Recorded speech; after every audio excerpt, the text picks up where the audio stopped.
Today is August 6, 1995, and we're trying something new, and I will now come into the picture. Hi there.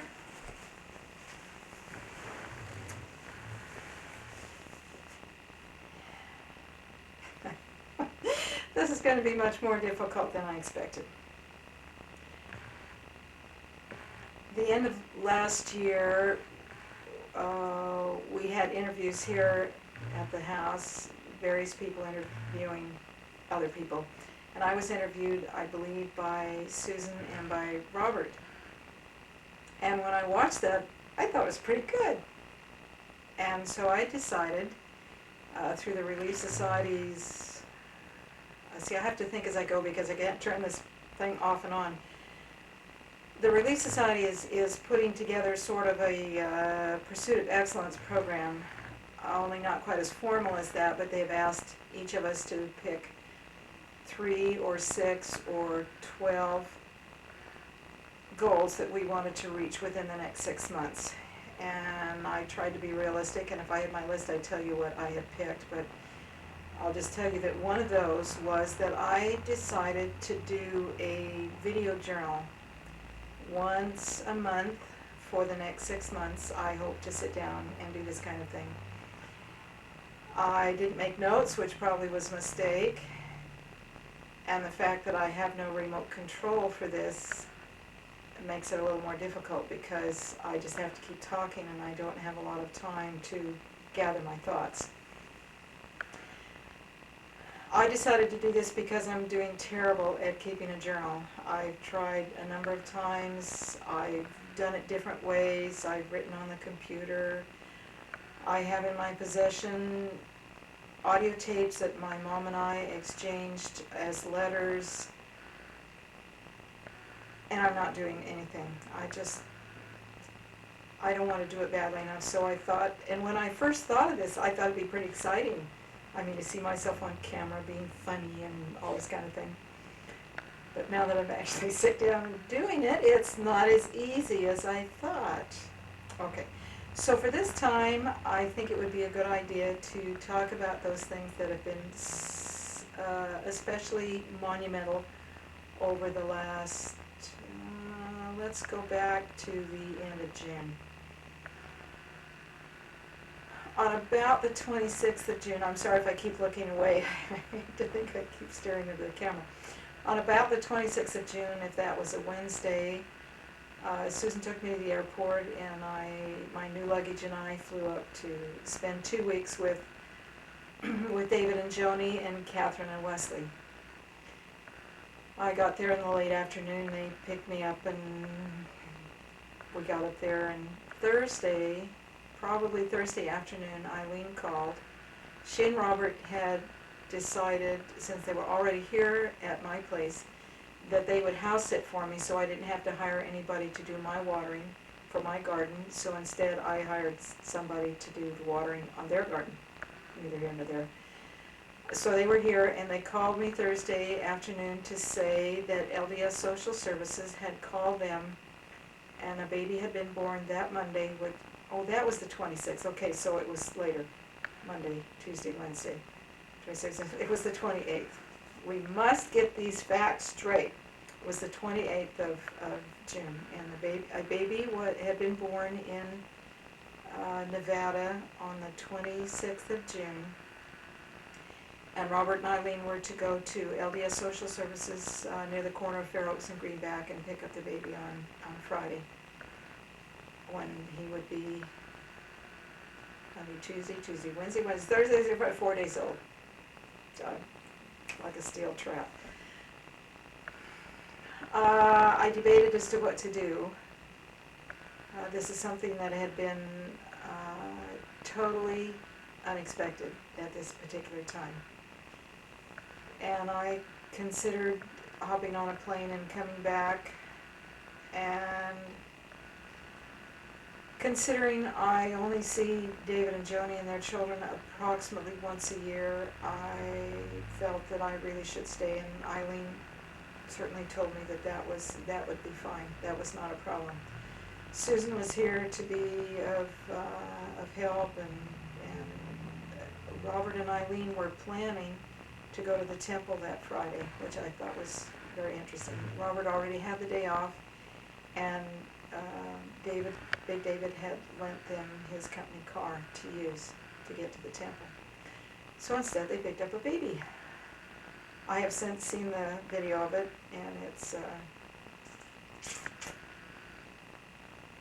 a really special thing in the life of our family.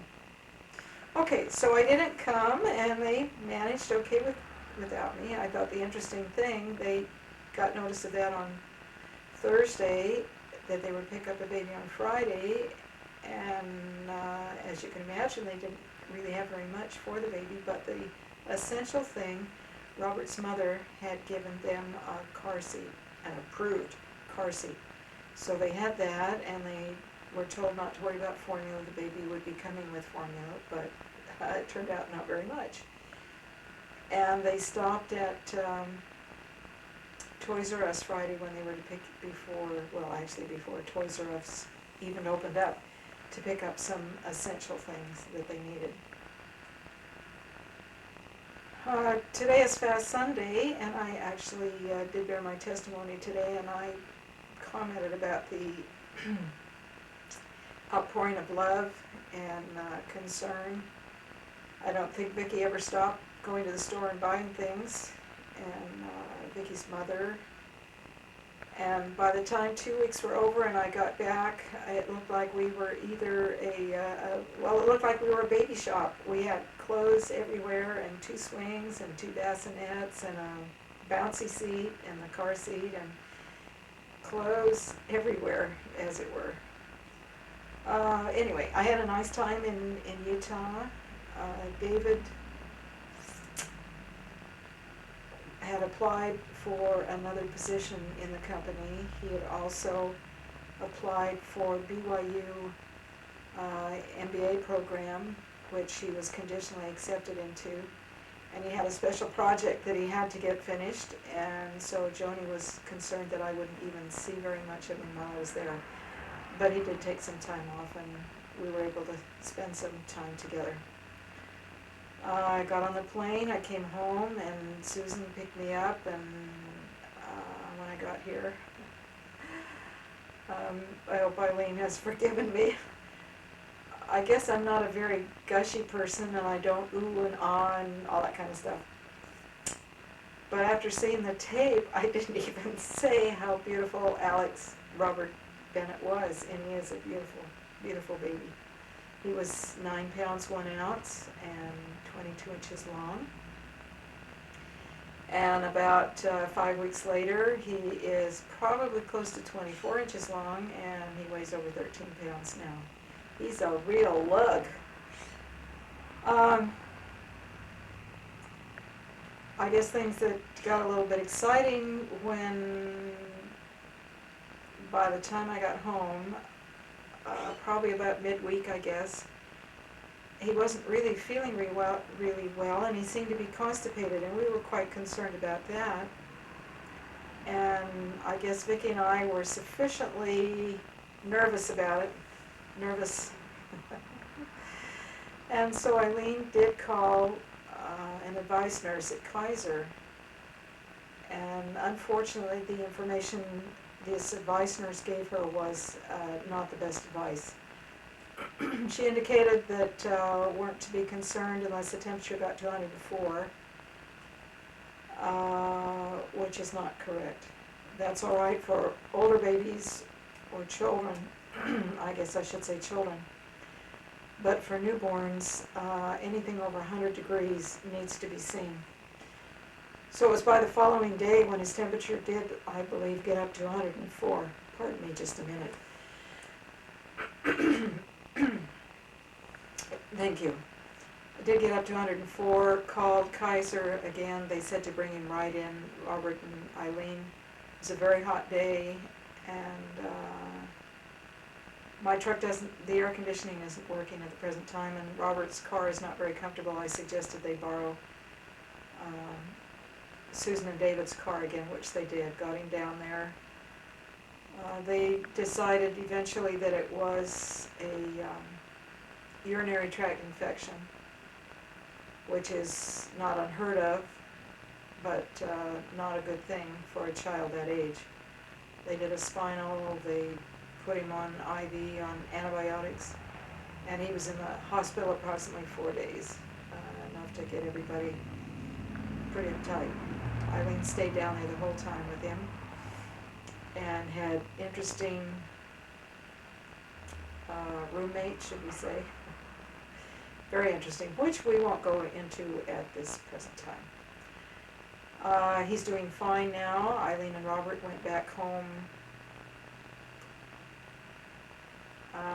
maybe, I guess 2 weeks ago, and then they came back up this past Tuesday evening, and then Wednesday, Alex had another checkup at the doctor in Roseville, which I took them to and then took them back home. And then Thursday, we had a baby shower for Eileen at their bishop's house. And it was very nice. Saw Aunt Pat, haven't seen her in a while, and 3 of her girls, Lynn, Lori, and Karen. And it was good to see the girls again. Now I have to decide if there's anything else I need to add to this. Since this is my journal, I'm thinking. Well, I guess I can talk about things that are going to happen. I hope you can't see how dirty my glasses are. I'm having a hard time seeing. Susan has convinced me that I would be missing an experience of a lifetime if I didn't go to girls' camp. So, tomorrow morning, Susan and I and all our gear are going to girls' camp. We'll see if it turns out to be a thrill of a lifetime. I understand from times past, I recall when Susan went to girls' camp when we were living in Florida, and let's see, what was her name? D'Avignon was her last name. Not Debbie, that was her sister. Isn't that funny? I thought of her name earlier. Well, anyway, she took cans of sardines with her to girls' camp, and she and I suspect a few friends smeared sardines all over their counselor's car, which ruined the paint finish, and sardines got placed a few other places that were not nice in a nice, humid, hot environment in Florida. I have heard about girls that smear peanut butter on the other girls while they're sleeping, and I've heard about partying until 2 and 3 o'clock in the morning. This will be an interesting experience. Okay, my garden is growing. I have 3 tubs out over there with tomatoes and sunflowers and okra and bachelor buttons and peppers and squash. I won't tell you how all those things are doing because some of them are doing very poorly. I have pots out by the driveway that my tomato looks like it's sick nigh unto death. We'll see when I come back. I have hired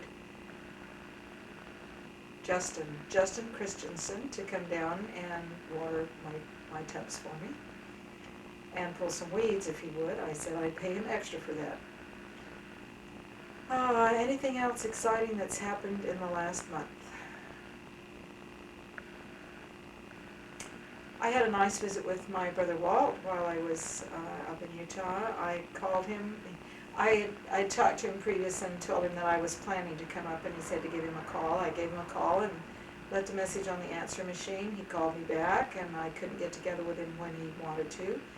And so then we did get together one noonish. I think he took about 45 minutes to find the house. But he picked me up and we went down to a restaurant down in Orem, and had, I think, a really nice talk. We after we finished our lunch, I guess we sat and talked for another hour or more. He'll be very happy when his divorce from Marilyn is final. She's turned out to be somewhat vindictive and caused him a lot of anxiety. He seems to be handling it reasonably well, at least as far as I can tell, and I have no idea. She's demanded, they've been married 2 years approximately, and she's demanded his retirement, half of his retirement. And he won't even be retiring for several years yet, and his attorney has indicated that she is not entitled to it, and that's the hang-up right now. In fact, I think his attorney suggested if that's the case, then Walt ought to get half of the increase in the value of her house that he lived in for the 2 years. Of course, they think that's ridiculous, but Walt's attorney thinks her getting his retirement is pretty ridiculous also.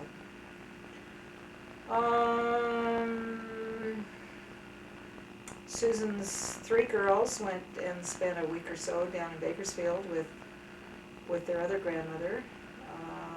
I don't hear anything from Keith, though I understand he has purchased a car. I paused slightly, change of focus. With the Relief Society thing, I actually have chosen 8 goals at the present time that I hope to work on within the next 6 months. One of them is setting myself a curfew. I met it once, starting in, all these things are starting in August and will go to probably the end of February. I have not done well on that. Now I've forgotten what one of them is to finish one of the photo albums that I have started. I have actually physically started 2. I have a 3rd one that's in the planning stage, and I've made a commitment to myself in 6 months to finish one of those. I've also made a commitment to read one nonfiction book a month, and I decided the way to do that is to pick all the nonfiction books I want to read and move them into my bedroom, and so they sit there on the desk staring at me, and hopefully this will inspire me to get those done. I don't want to get up and get the list. I'm trying to think of what other ones were. To lose 6 pounds. I figured 1 pound a month is not an outrageous expectation.